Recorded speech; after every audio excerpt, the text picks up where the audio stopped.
I'm going to now. You inspired me, Hugh. What you got? You inspired. I'm going to give a public service announcement to the Eagles. Don't be like the Cowboys. Don't be like the Cowboys, and don't bring back a coach that should be out of here. It's time to move on. We await now. We'll give you the latest here in a second from Ian Rappaport on the timeline as we await the Eagles making a decision and this meeting between Nick Sirianni and Jeffrey Lurie. Don't be like the Cowboys. Don't bring back the coach. Don't try to piece this thing together. Let's move on and put this thing where it needs to be with the right person in charge. Here it was, Ian Rappaport on NFL Network talking about, all right, what's going on? What's the timeline? What is happening with the Eagles head coach decision? Here he was. He's going to meet at some point soon with owner Jeffrey Lurie. He's going to present his plan for how to move forward. I would expect significant changes. Obviously, there's going to be a change in the search on defense, potentially a change at offensive coordinator as well. If Lurie approves and likes his plan, I would imagine Nick Sirianni stays. If he does not, then there is a much different conversation to be had. Well, that's true. And this reminds me a lot of Doug Peterson, all those years ago, and Doug ended up not staying. And here's what we're dealing with right now. 215-592-9494. We're dealing with Nick Sirianni trying to tell Jeff Lurie why he deserves to keep his job. That's what this is going to be. I mean, he's going to sit down with him, and he's going to give him a plan for next year and the future and basically try to sell himself, like he did in his initial interview, why he deserves to keep the job. And here's where I'm at. I don't think he deserves to keep his job because the last 8 weeks were a disaster. I don't believe he has any area of expertise that you see on the field. They're not a buttoned-up team. Their culture is worn thin. Yeah. Their offense, where he's supposed to be an offensive guy, has worn thin. So I'm at the point now where, he could try to sell me if I'm Jeff Lurie, but I don't believe that Nick Sirianni deserves the opportunity to come back and try to fix this. Hugh, where are you on the idea of does Sirianni deserve a shot to come back and fix it? You made some very, very strong, valid points, Joe. And I know what I'm about to say is probably going to rub a lot of people the wrong way. But I think that he deserves a second chance, man, and I'll tell you why. Somewhere, this reminds me of, you ready for a bad analogy? Oh, This is like, but this is not as bad as some of the other ones that I've done before. This is like an electrician coming in and wiring a house. So he comes in, he wires the house. The house is great. You flick the light switch, and the lights don't come on. So now you have to go back through and try to figure out where the disconnect is. Everything was fine up until that point when the electricity didn't come on through the house. I think this is that case. Now, is there cause to fire Coach Sirianni? I think that there is. When you talk about the way that this team looked the absolute same week in and week out, he was the overseer of all of that. No question about that. But I need to figure out why all of a sudden, because this team didn't look like the team that we've seen in the past. I need to figure out why that is. I need to figure out why all of a sudden this team fell apart. And I know the easy thing to do in this situation is point to the fact that the coordinators weren't there.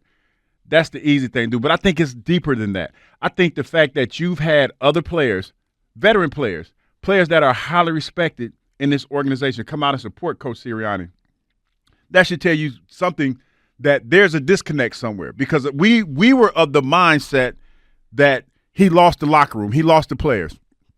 Doesn't sound like that's the case to me, especially when you talk about the veteran leadership that came out and endorsed him. Now, I know that a lot of people will go out there and say, well, hell, Hugh, most of those guys aren't going to be here anyway.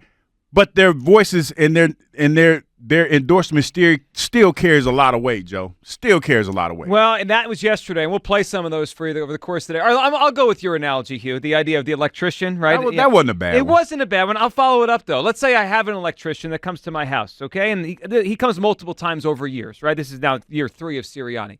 And the first few times, he does a good job, right? I'm happy with it. I pay him what he asked for. He goes home, and that's fine. And then the third time I call him because I'm having an issue with my electrical box, he burns the basement down, or an electrical fire starts down there. I'm never calling him again. Yeah, that's extreme. Well, that's what the last 7 weeks were. It was sparks were flying everywhere. Like Joe, and I'm sitting here, and we sat here for weeks, and we tried to figure out what was going on, what was happening with this squad.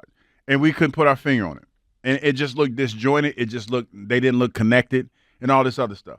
I feel like he gets a chance to try to fix this, because we are still – I think that this is an easy fix in my opinion, and I still think that we're in that Super Bowl window where if Coach Sirianni is at the helm, we can still get back to the big show. Yeah, so I think they're in a Super Bowl window as well, as of right now. And that's why I want to move on, because I don't think this is the right coach to win the Super Bowl. 215-592-9494. And that word deserve, it's such a strong word. Strong word. Because it's pro sports, right? Like at the end of the day, what are you're not really guaranteed anything. It's a performance-based business. We all know that. Yes. And here's the way I look at it. Sirianni has done a decent job, a nice job. You could qualify it as a good job over the 3 years when you add it together. He did. Yeah, he got to a Super Bowl. Yeah. He won 2 playoff games last year. Nice little resume. Sure, he does. His resume is nice to start, his first 3 years as a head coach. But I'm looking at the future. Like, what you've done already is irrelevant to me. Do I think you're the right guy into the future? I don't. And here's, like, if you don't want to listen to what I think about deserve, listen to this voice, because this is probably the only voice in this that matters. A few years ago, we dug it up. Here's Jeff Lurie when he got rid of Doug Peterson. Here's what he said about the word deserve. Very few people probably after success deserve to lose their job. This is much more about the evaluation of whether the Eagles moving forward, our best option is to have a new coach. And that's really, really what it's about. It's not about, did Doug deserve to be let go? No, he did not deserve to be let go. He didn't deserve to be let go, but they let him go anyway because they thought they needed a new voice, a new direction. 215-592-9494. It's how you hop board. You guys missed the Zoom era? You hear that little hum there in that audio? That's what it was. That's what that was. We used to do everything on Zoom. Yeah, that hurts my soul. The Zoom press conferences? Yeah. When everything, including Sirianni's first press conference, was on Zoom. As he was sitting. Oh my God! Yeah. He accentuated a little bit with some of the poor. The first part of being smart is knowing what to do. Kyle, where are you before we go to the phone lines on this? Does Sirianni deserve a chance to come back and fix this? I'm starting. So, I think the biggest question that I had that I thought would be the point of no return almost with Nick Sirianni was that if he lost the locker room, and I know we're going to get to some of this audio in the next segment here about some of the leaders on the team, pretty strong endorsements for Nick Sirianni, especially coming from guys who I am pretty certain are not going to be here next year, guys that don't have to put their neck out for the head coach.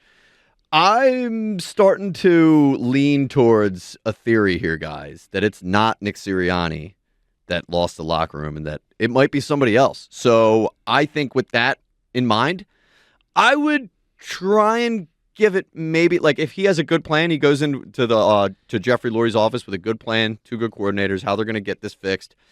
I think the word deserve is what I'm hanging on to here. I think he should, at the very least, deserve to go in with that plan and see if he can try. All right, guys, I'm afraid we're going to be on the coordinator conveyor belt here for Jalen Hurts. New coordinator, that guy's good. He gets a coaching job, and we just do this every year. Sounds like a segment. Yeah, it does. It does. All right, 215-592-9494. Does Nick Sirianni deserve a shot to come back and fix this? Hugh says yes. Kyle is leaning towards yes. No, they need a new head coach today.